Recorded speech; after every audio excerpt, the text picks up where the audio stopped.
તાલાળા ગામે વાવાઝોડામાં અનેક ઘરોના છાપરા ઉડી ગયા। ભારે પવન સાથે જિલ્લામાં ત્રાટક્યું હતું મિની વાવાઝોડું।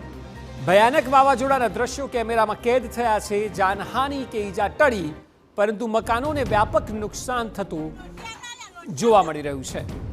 આપ જુઓ, પવન એટલો બધો હતો કે મકાનના છાપરા પણ ઉડી ગયા। ગરીબ પરિવારો કે જે અહીં રહેતા હતા તે તમામને હવે હાલાકી શરૂ થશે। રાતનો સમય છે, ઘરમાં બાળકો હોય, વૃદ્ધો હોય, મહિલાઓ હોય, છાપરા ઉડી ગયા અને આ સ્થિતિ ખરેખર કફોડી સર્જાઈ। પવનની ગતિ એટલી હતી કે છાપરા ટકી ન શકે। આપ જુઓ, જે જગ્યાએ અમે એરો મારી રહ્યા છે ત્યાં આપ જોશો તો એ છાપરા ઉડતા જોવા મળી રહ્યા છે અને ત્યારબાદ હાલાકી અત્યારે લોકોને પડી રહી છે।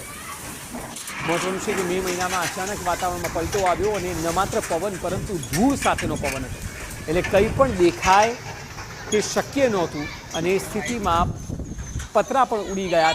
તેટલી ગતિ વાવાઝોડાની જોવા મળી હતી અને લગભગ આમ જોઈએ તો અડધાથી વધુ ગુજરાતમાં આ સ્થિતિ સર્જાઈ। અમદાવાદમાં પણ જે દ્રશ્યો હતા તે ખરેખર મે મહિનો કોઈ ન કહી શકે। અત્યારે પણ રાત્રે 9:30 વાગે પણ જે સામાન્ય રીતે ગરમ પવન જોવા મળતો હોય છે, જો આપ અત્યારે ઘરની બહાર જશો તો અનુભવશો કે જાણે ઠંડીનો માહોલ હોય।